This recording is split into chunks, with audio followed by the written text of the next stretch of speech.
నమస్కారం AC news కి స్వాగతం. దివ్యాంగుల పెన్షన్లపై వైసీపీ అసత్య ప్రచారాలు చేస్తోందని, దేశంలో ఎక్కడా లేని విధంగా 33,000 కోట్లతో 65 లక్షల మందికి పెన్షన్ ఇస్తూ ఎన్నికల్లో ఇచ్చిన అన్ని హామీలు కూటమి ప్రభుత్వం అమలు చేస్తోందని విద్యుత్ శాఖ మంత్రి గొట్టిపాటి రవికుమార్ అన్నారు. అద్దెకి మండలం జార్లపాలెం గ్రామంలో గురువారం మంత్రి రవికుమార్ పర్యటించారు.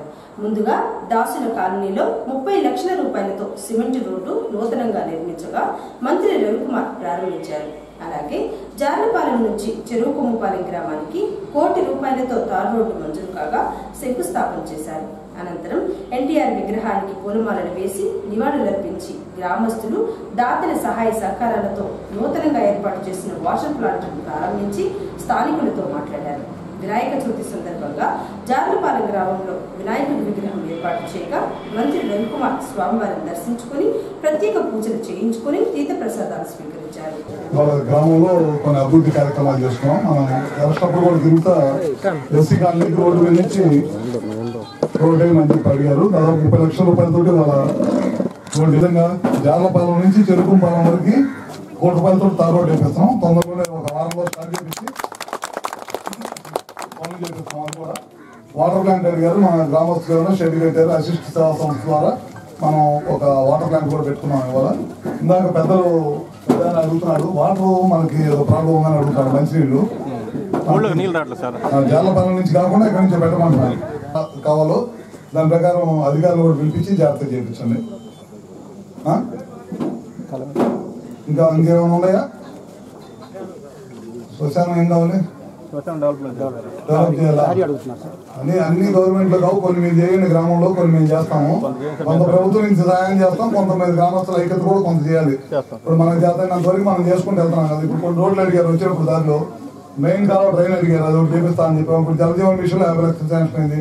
తార్ రోడ్డు 1 కోటి రూపాయలు ఇచ్చాము. ఒక సంవత్సరం 3 నెలల్లోనే 4 నెలల్లో ఇన్ని కార్యక్రమాలు చేసాం. ఇది కాకుండా అభివృద్ధి కాకుండా మేము పోతా ఉండాలి. పెన్షన్లు 4,000 ఇచ్చాము, 4,000 రూపాయలు చేసాము ఒకేసారి. పోయినసారి జగన్ గవర్నమెంట్ లాగా 2,000 నుంచి 3,000 చేయడానికి వాళ్ళకి 5 సంవత్సరాలు పట్టింది. చంద్రబాబు నాయుడు గారు ఒకేసారి 4,000 చేశాడు. 3,000 నుంచి కొన్ని 6,000 చేశాడు. కొంతమందికి ఆరోగ్యం బాగాలేని వాళ్ళకి 10,000 ఇచ్చాము. పూర్తిగా వికలాంగ తత్వం ఉండి మంచంలో ఉన్న వాళ్ళకి 15,000 ఇచ్చాం. ఇటీవల కాలంలో కొంతమంది ఊరక ప్రచారం చేస్తా ఉన్నారు, పెన్షన్లు తీసేస్తున్నారు, వికలాంగులు లేని పెన్షన్లు తీసేస్తున్నారు. ఎవరైతే దివ్యాంగులు ఉన్నారో వాళ్ళ పెన్షన్ ఎవరితో కూడా టచ్ చేయట్లా. ఆ ముసుగులో ఎవరైతే దొంగ పెన్షన్ తీసుకున్నారో వాళ్ళకైతే తప్పకుండా తీసేస్తాం. దాంట్లో మొహం ఏం లేదు, బహిరంగానే చెబుతున్నాం. పెన్షన్ అర్హులు కావాలి, అనర్హులకి పెన్షన్ కొట్టుకోవడానికి వీల్లేదు. అర్హులు ఎవరికైనా బాగలేకపోయినా వాళ్ళకి రావాలి. పెద్దవాళ్ళకి, ముసలిళ్ళకి, లేదా భర్త వచ్చిపోయిన వాళ్ళకి, దివ్యాంగులకి, ఎవరైనా ఆరోగ్యం బాగాలేకపోతే అట్లాంటి వాళ్ళ కోసం మనం ప్రభుత్వం పెన్షన్ పెట్టింది. దాదాపు 65 లక్షల పెన్షన్లు ఇస్తున్నాం. భారతదేశంలో 33,000 కోట్లు 34,000 కోట్లు ఖర్చు పెడతాం పెన్షన్ మీద. భారతదేశం ఇంతవరకు ఏ ప్రభుత్వం కూడా ఒక్క పెన్షన్ల కోసం ఇంత ఎక్కువ ఖర్చు పెడుతున్న రాష్ట్రం ఏది కూడా లేదు. అది కూటమి ప్రభుత్వం చంద్రబాబు గారి నాయకత్వం మాత్రమే ఖర్చు పెడతాం. అదేవిధంగా మనం మన మధ్య గ్యాస్ సిలిండర్ ఇస్తాం. 1 కిలో సిలిండర్లు పడ్డాయి.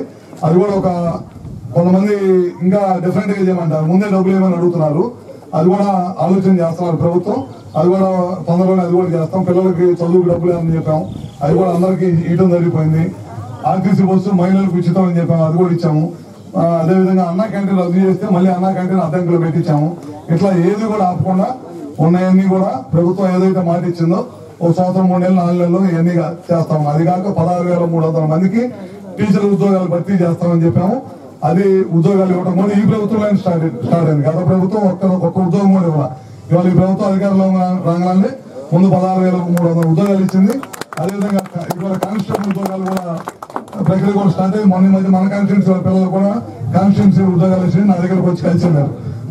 పొంగూరు మండలం బోధాలు ట్రైనింగ్కి వెళ్తున్నామని అని చెప్పి వెళ్ళారు. ఇట్లా ఉద్యోగ అవకాశాలు ఈ ప్రభుత్వం వచ్చిన తర్వాతే ఉద్యోగ అవకాశాలు ఇట్లా అన్ని కార్యక్రమాలు కూడా చేస్తాం. మేము తప్పకుండా చేస్తాం. మిగతా మీరు అడిగినట్టు ప్రచారం కానీ మిగతా ఏదైనా సరే తప్పకుండా చేస్తాం. ఊళ్ళో ఉందామని కొబ్బరికాయలు కొడతారు, విలువ అమ్మాని కొడతాం.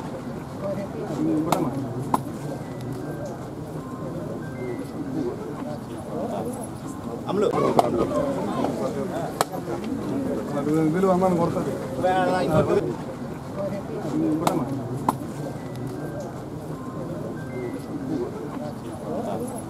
అమలు ఫోటో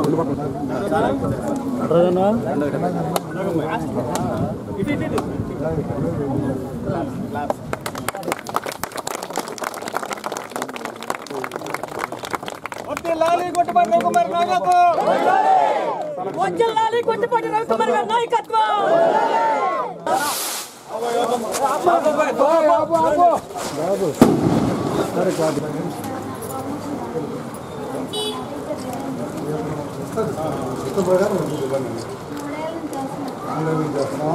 అదేదో కనుక్కో అమ్మాయి అనుకుంటాను అనుకోని చెప్తారు చెప్పదు తెలుగు టీచరా ఏ క్లాస్ దాకా 5వ తరగతి ఎంతమంది టీచర్లు ఉన్నారు సింగిల్ ఎంతమంది పిల్లలు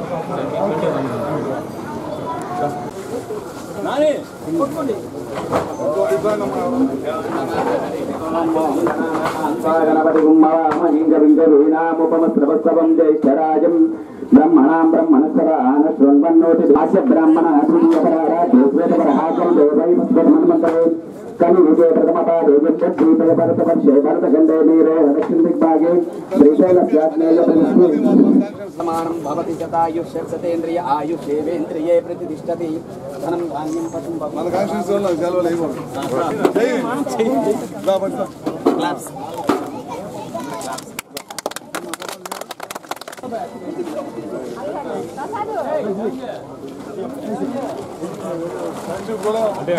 మరి పరుగు చేయవాకండి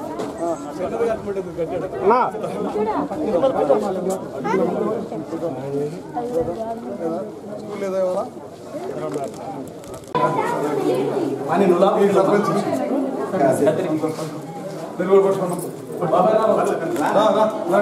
ముందుగా ఓకేనా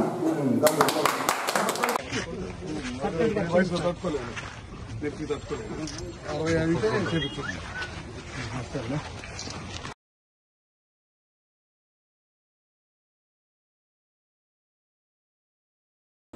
కూటమి ప్రభుత్వం అధికారంలోకి వచ్చిన తర్వాత విద్యుత్ రంగంలో అనేక సంస్కరణలు జరుగుతున్నాయని చంద్రబాబు ప్రతిపక్షంలో ఉన్నప్పుడు ఒక మాట, అధికారంలో ఉన్నప్పుడు మరో మాట మాట్లాడుతున్నారని సిపిఎం పార్టీ పట్టణ అధ్యక్షులు తంగిరాల వెంకటేశ్వర్లు మండిపడ్డారు. బషీరాబాద్ లో అమరులైన వారి త్యాగాలను గుర్తు చేసుకుంటూ గురువారం అద్దంకిలో వామపక్ష పార్టీల ఆధ్వర్యంలో ప్రతిజ్ఞా దినం నిర్వహించారు. ఈ సందర్భంగా వెంకటేశ్వర్లు మాట్లాడుతూ నాటి విద్యుత్ సంస్కరణకు వ్యతిరేకంగా 2000 ఆగస్టు 28వ తేదీన బషీరాబాద్ లో జరిగిన కాల్పుల్లో 3 అమరులయ్యారని, వారిని స్మరించుకుంటూ నేడు రాష్ట్ర వ్యాప్తంగా వామపక్ష పార్టీల ఆధ్వర్యంలో ప్రతిజ్ఞా దినంగా పాటిస్తున్నారని, ఎవరికీ ఇష్టం లేకుండా స్మార్ట్ మీటర్లు బిగించవద్దని విద్యుత్ శాఖ మంత్రి చెబుతుంటే మరోపక్క దొంగచాటున స్మార్ట్ మీటర్లు బిగిస్తున్నారని, ఈ విధానాన్ని ప్రజలు వ్యతిరేకించాలని వెంకటేశ్వర్లు పిలుపునిచ్చారు. 2000 సంవత్సరంలో ఉమ్మడి రాష్ట్ర ప్రభుత్వం చంద్రబాబు నాయుడు గారు ముఖ్యమంత్రిగా ఉన్నటువంటి సందర్భంలో విద్యుత్ సంస్కరణలకు వ్యతిరేకంగా రాష్ట్ర వ్యాప్తంగా పెద్ద ఎత్తున రైతులు, రైతు సంఘాలు, వామపక్ష పార్టీలు, ప్రజా సంఘాల ఆధ్వర్యంలో చలో అసెంబ్లీ పిలుపునిచ్చి అసెంబ్లీ ముట్టడి కార్యక్రమాన్ని చేపట్టడం జరిగింది.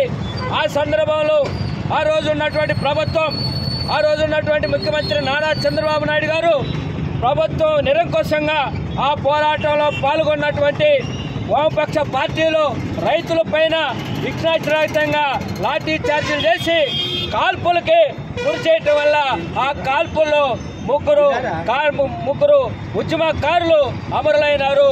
వారి అమరుల త్యాగాల్ని గుర్తు చేసుకుంటూ ఈరోజు 25 సంవత్సరాల తర్వాత మళ్ళీ గత ప్రభుత్వం ఏదైతే విద్యుత్ సంస్కరణల పేరుతోటి స్మార్ట్ మీటర్లను తీసుకొచ్చి ఈరోజు పేదల్ని, వ్యాపారస్తుల్ని, రైతుల్ని పట్టుకొట్టే విధంగా ఈరోజు విద్యుత్ భారాలు వేసేటువంటి విధానం గత ప్రభుత్వం, వైసీపీ ప్రభుత్వం తీసుకొచ్చింది. ఆ రోజు ప్రతిపక్షంలో ఉన్నటువంటి తెలుగుదేశం, వామపక్ష పార్టీలు పిలుపునిచ్చి దానికి వ్యతిరేకంగా పోరాడుతున్నటువంటి పరిస్థితులు తెలుగుదేశం కూటమి నాయకులు వచ్చి విద్యుత్ మీటర్లకి పగలగొట్టండి బిగిస్తా అని చెప్పేసి పిలిపినటువంటి నాయకులు ఈరోజు అదే విధానాన్ని ఈరోజు కొనసాగించడం జరుగుతూ ఉంది. అంటే ప్రతిపక్షంలో ఉన్నప్పుడు ఒక మాట, అధికారంలోకి వచ్చినప్పుడు ఒక మాట విధానం ఈరోజు ఈ కూటమి ప్రభుత్వం అమలు చేస్తూ ఉంది. ఇది తీవ్రంగా వ్యతిరేకిస్తున్నాం. ఈరోజు రాష్ట్రంలో వామపక్ష పార్టీలు ప్రజా సంఘాలు జరిగినటువంటి పోరాట ఫలితంగా ఈరోజు ఎవరికి బలవంతంగా మీటర్లు బిగించొద్దని చెప్పేసి మినిస్టర్ గారు ప్రకటన చేశారు. అంటే ప్రకటన అయితే చేశారు, చాటు మాటన దొంగదారిన ఈరోజు స్మార్ట్ మీటర్లు బిగించి ఈరోజు వినియోగదారులకి అధికమైనటువంటి ఛార్జీల్ని వసూలు చేసేటువంటి పరిస్థితి రాబోతా ఉందని చెప్పేసి ఈ సందర్భంగా తెలియజేస్తున్నాం. స్మార్ట్ మీటర్లు అయ్యేటువంటి ఖర్చు ఒక్కొక్క మీటరు రాష్ట్ర ప్రభుత్వం ఈరోజు అదానికి దాన్ని స్మార్ట్ మీటర్లు బిగించేటువంటి విధానం తీసుకొచ్చింది. ఈ స్మార్ట్ మీటర్లకు సంబంధించి ఒక్కొక్క మీటర్ 13,000 రూపాయలు, 2 కేటగిరీ మీటరు 18,000 రూపాయలు ఈరోజు అదే మీటర్ ఏదైతే వినియోగదారుడి పైన పడేటువంటి పరిస్థితి. ఇది దశల వారీగా 90 వాయిదాల పద్ధతిలో ఈ మీటర్కి సంబంధించినటువంటి బిల్లుని మనమే ప్లే చేయాల్సి వచ్చినటువంటి పరిస్థితి ఉంది. వీరుల రాష్ట్ర వ్యాప్తంగా వామపక్షాలు అన్ని ట్రేడ్లను కలిపి వామపక్ష ట్రేడ్లను కలిపి ఇవాళ అమరవీరుల జ్ఞాపకార్థం ప్రతిజ్ఞ పాటించాలని వామపక్ష ట్రేడ్ల పిలుపు మేరకు ఇవాళ అద్దంకిలో ఈ కార్యక్రమం జరగడం జరిగింది. అయితే ఇప్పుడు వెంకటేశ్వర గారు చెప్పినట్టు 25 సంవత్సరాల క్రితం బషీరాబాద్లో జరిగిన మారణకాండ అప్పుడు కూడా రాష్ట్రంలోని వామపక్షాలు ఏదైతే ఉండే 9 వామపక్షాలు ప్రజల దగ్గరికి వెళ్ళి వాళ్ళని సమీకరించి విద్యుత్ కరెంటు మీటర్ల మీద విద్యుత్ ఛార్జీల మీద అప్పుడు చాలా పెద్ద ఎత్తున ఆందోళన జరిగితే ఆనాడున్న ప్రభుత్వం, ఆనాడున్న చంద్రబాబు ప్రభుత్వం ఆందోళన అణచివేయాలని చెప్పి కుర్రాలతో తొక్కిస్తాం, ఆడవాళ్ళని చూడకుండా మగం చూడకుండా కుర్రాలతో తొక్కించి లాఠీ చార్జ్ చేసి భాష వారి వదిలి అనేక రకాల ఇబ్బందులు పెట్టినా కూడా ఆనాడు ధర్నాకు వచ్చిన ప్రజానికం ముందుకు వెళ్ళి చేస్తూ ఉంటే బషీరాబాద్లో ఆ ఎస్ఐ ఒక కానిస్టేబుల్ కావాలని కాల్చి ఆ రోజు వామపక్షాలు తప్పు చేశారంటే కాపు తిరుపని ఒక తప్పుడు నినాదం ఇచ్చి ఆ రోజు ఇప్పుడు చచ్చిపోయిన 3 కార్మికులు మరణానికి ఆనాడు ప్రభుత్వం ఖచ్చితంగా అది తప్పు చేసింది. ఆ తప్పు చేసిన తాలూకు 10 సంవత్సరాల వరకు ఆ ఉద్యమం ప్రభావం వల్ల 10 సంవత్సరాల వరకు కరెంటు ఛార్జీల జోలికి ఏ నాయకుడు పోలా. చంద్రబాబుకి అయితే ఆ ఉద్యమం కళ్ళ కూడా వచ్చింది. ఇప్పుడు మళ్ళీ వచ్చాడు. వచ్చినప్పుడేమో ఆయన అధికారంలో లేకున్నప్పుడు ప్రతిపక్షం ఉన్నప్పుడు పార్టీ మెడలకు ఎక్కడ పోటాడండి, పార్టీ మెడలు ఎక్కడ పెట్టి మీరు పగలగొట్టండి అని చెప్పి లోకేష్ అన్నాడు, ఆయన అన్నాడు, వాళ్ళ మంత్రివర్గం అన్నారు. అధికారం వచ్చిన తర్వాత పార్టీ మెడల్లో కేటగిరీ 2కి అన్నిటికీ పిలుస్తుంది జరిగింది. కేటగిరీ 1 ఈ మధ్యన కొట్టుబాటి మంత్రి గారు ఏదైతే మన విద్యాశాఖ మంత్రి ఉన్నారో ఆయన మటుకు తెల్లజోలికి వెళ్ళబాకండి అని చెప్పాడు. కానీ ఇంటర్నల్గా ఏమి తీరిన అమాయకుల దగ్గరికి వెళ్ళి పార్టీ మెడలు బిగుతానే ఉన్నాడు. ప్రజలకు ప్రజలకు మేము చెప్పేది ఒకటే, పార్టీ మెడలు ఏదైనా సరే మీరు ఖచ్చితంగా వచ్చి వ్యతిరేకించండి, దాన్ని వాటిని మటుకు నిర్దాక్షిణ్యంగా పాల్గొంటండి. పెట్టిన కరెంటు ఛార్జీలను రద్దు చేయాలి, సబ్ ఛార్జీల విధానాన్ని రద్దు చేయాలి, సబ్ ఛార్జీల విధానాన్ని రక్షించాలి. రాష్ట్ర ప్రభుత్వం వంటి వైఖరి రక్షించాలి. విద్యుత్ పార్టీ రాష్ట్ర ప్రభుత్వం వంటి వైఖరి వర్ధిల్లాలి. కార్మిక వామపక్షాల ఐక్యత వర్ధిల్లాలి. కార్మిక వామపక్షాల పార్టీల ఐక్యత రక్షించాలి. ప్రభుత్వం వంటి వైఖరి. కూటమి ప్రభుత్వం అధికారంలోకి వచ్చిన తర్వాత అద్దంకి నియోజకవర్గం వ్యాప్తంగా ఇప్పటి వరకు 1028 మందికి ముఖ్యమంత్రి సహాయ నిధి కింద చెక్కుల రూపంలో సహాయం చేశారని విద్యుత్ శాఖ మంత్రి గుట్టిపాటి రవికుమార్ అన్నారు. అద్దంకి మండలం జార్లపాలెం గ్రామంలో గురువారం మండలంలోని 35 మందికి ముఖ్యమంత్రి సహాయ నిధి కింద చెక్కులు రాగా మంత్రి రవికుమార్ లబ్ధిదారులకు అందజేశారు. ఈ సందర్భంగా ఆయన మాట్లాడుతూ గడిచిన 14 నెలల్లో ముఖ్యమంత్రి సహాయ నిధి కింద చెక్కుల రూపంలో అయినా ఎల్ఓసి రూపంలో అయినా 1350 మందికి సహాయం చేశారని, ముఖ్యమంత్రి సహాయ నిధి కోసం దరఖాస్తులు పెట్టి 10 నెలలు అవుతున్నా రాలేదని నాయకులు వారి దృష్టికి తీసుకుని వచ్చారని, కొన్ని కారణాల వలన వెనుకబడి ఉన్నాయని, ఎవరూ భయపడవలసిన అవసరం లేదని, అందరికీ ఇస్తారని, మరో 500 మందికి ముఖ్యమంత్రి సహాయ నిధి చెక్కులు రావాల్సి ఉందని మంత్రి రవికుమార్ పేర్కొన్నారు. ఇప్పుడు అద్దంకి మండలంలో దాదాపు ఒక ఎంతమందికి వచ్చింది? 35 మందికి వాళ్ళ ముఖ్యమంత్రి సహాయ నిధి కూడా ఇస్తున్నాం. ఇప్పుడు దాకా దాదాపు ఈ సంవత్సరం 3 నెలలు 4 నెలల్లో చెక్కుల రూపంలో మనం 1027 మందికి సహాయం చేస్తాం. అమౌంట్ చాలా ఉంది, ఇప్పుడు ఎందుకు చెప్పను. ఎల్ఓసి వచ్చేసరికి 132 మందికి దాదాపు చేశాం. మొత్తం 1159 మందికి మన ముఖ్యమంత్రి సహాయ నిధిని చేశాం. ఇంకొక 500 రావాల్సి ఉండే. ఇప్పుడు 130 వస్తే నిన్న కొన్ని మండలాలు ఇచ్చాం, ఇప్పుడు ఇచ్చాం. రేపు ఎల్లుండిలో పొంగులూరు కొలుసుపాడు మండలం కూడా ఇచ్చేస్తాం. ఇక కూడా మళ్ళీ ఇంకో 250 మంది పెట్టాము. అవి కూడా ఒక 200-220 మందికి సోమవారం నుంచి మళ్ళీ వస్తాయి. ఒక 10 రోజులు అటు ఇటుగా అయినా రామకృష్ణ మనం 10 నెలలు అయింది పెట్టని తప్పకుండా ఎవరు భయపడాల్సిన అవసరం మొత్తం వచ్చేస్తాయి. కాకపోతే ముందు వెనకగా వస్తున్నాయి. ఈ బండిల్స్ లో నుంచి 10 తీయటం అటు తీయటం వల్ల కొంతమంది ఫస్ట్ ఇచ్చిన వెనకబండి ఆ వెనకబండి 10 నెలలు దాటి ఇచ్చుంటే ఒకసారి పేర్లు ఇవ్వండి, మళ్ళీ ఇంకోసారి చెక్ చేయించి ఎక్కడ మిస్ కాకుండా మొత్తం ఇస్తాం. తప్పకుండా దాదాపు చాలా ఖర్చు పెట్టి చాలా ఇచ్చాం. మనం దాదాపు 1159 మందికి ఇప్పుడు దాకా ముఖ్యమైన సహాయం అనేది చేసి పెట్టాం. ఇంకా కూడా ఉన్నాయన్నీ కూడా ఏది కూడా ఒక్కరు కూడా మిస్ కాకుండా తప్పకుండా చేస్తాం.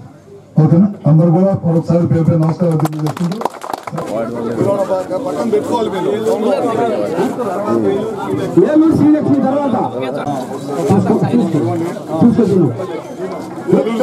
శ్రీలక్ష్మి గారు ఇద్దరికి పెద్ద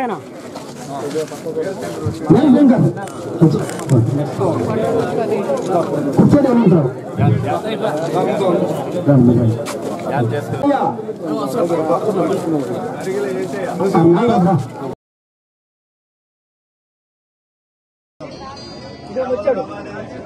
చాలా రమాదేవి గారు చూడండి. హైదరాబాద్ పోలీసులు జిల్లాపాడు హైదరాబాద్ పోలీసులు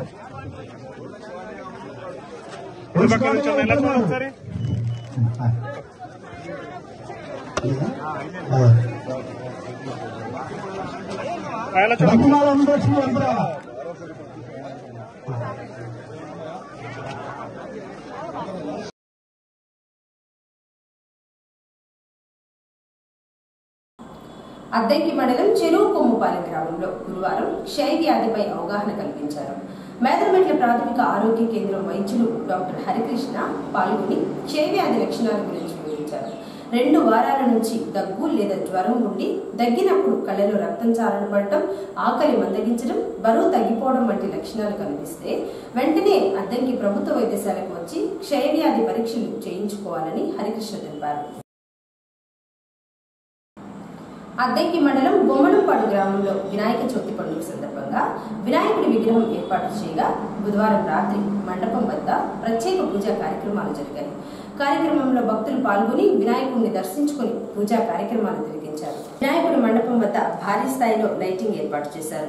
ఈ సందర్భంగా అర్చకులు కృష్ణ ప్రదీప్ మాట్లాడుతూ వినాయక చవితి పండుగను పురస్కరించుకుని ప్రతి సంవత్సరం లాగానే ఈ సంవత్సరం కూడా బొమ్మనంపాడు గ్రామంలో వినాయకుడి విగ్రహం ఏర్పాటు చేసి 9 రోజుల పాటు పూజా కార్యక్రమాలు జరుగుతాయని, ఈ 9 రోజుల పాటు భక్తులు పూజా కార్యక్రమంలో పాల్గొని స్వామివారిని దర్శించుకుని పూజా కార్యక్రమాలు తిలకించి తీర్థ ప్రసాదాలు స్వీకరించాలని కృష్ణ ప్రదీప్ చెప్పారు.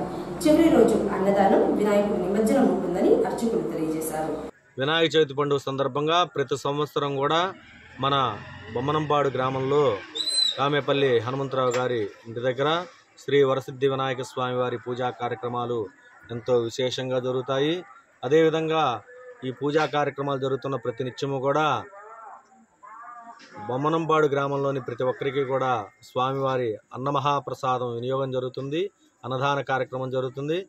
ఈ బొమ్మనంపాడు గ్రామంలోని ప్రతి ఒక్కరూ కూడా ఈ వరసిద్ధి వినాయక స్వామివారి పూజా కార్యక్రమంలో తదుపరి అన్నదాన కార్యక్రమంలో ఎంతో విశేషంగా పాల్గొని ఈ కార్యక్రమాలన్నీ కూడా ఎంతో విశేషంగా జరిపి తదుపరి అదేవిధంగా గ్రామోత్సవం జరుగుతుంది. నిమజ్జనానికి వెళుతూ ఈ గ్రామోత్సవ కార్యక్రమంలో కూడా అందరూ గ్రామంలోని పిల్లలు పెద్దలు ప్రతి ఒక్కరూ కూడా సహకరించి ఎంతో విశేషాలతోటి మంగళ వాయిద్యాలతోటి గ్రామోత్సవం చేసి తదుపరి స్వామివారి నిమజ్జన కార్యక్రమం చేస్తారు.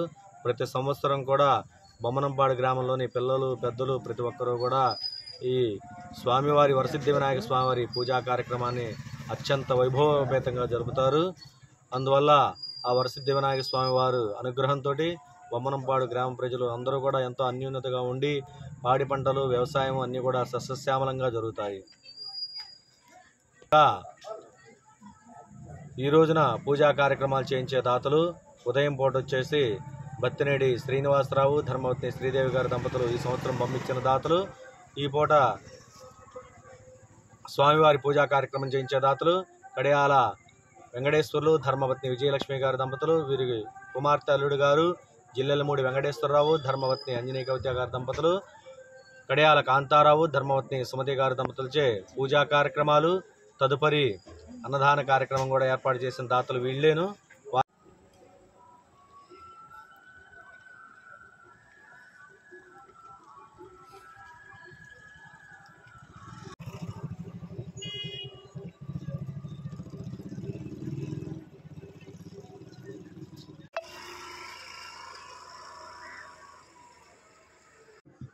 ఓం గోవిందాయ నమః, విష్ణవే నమః, మధుసూదనాయ నమః, త్రివిక్రమాయ నమః, వామనాయ నమః, శ్రీధరాయ నమః, ఋషికేశాయ నమః.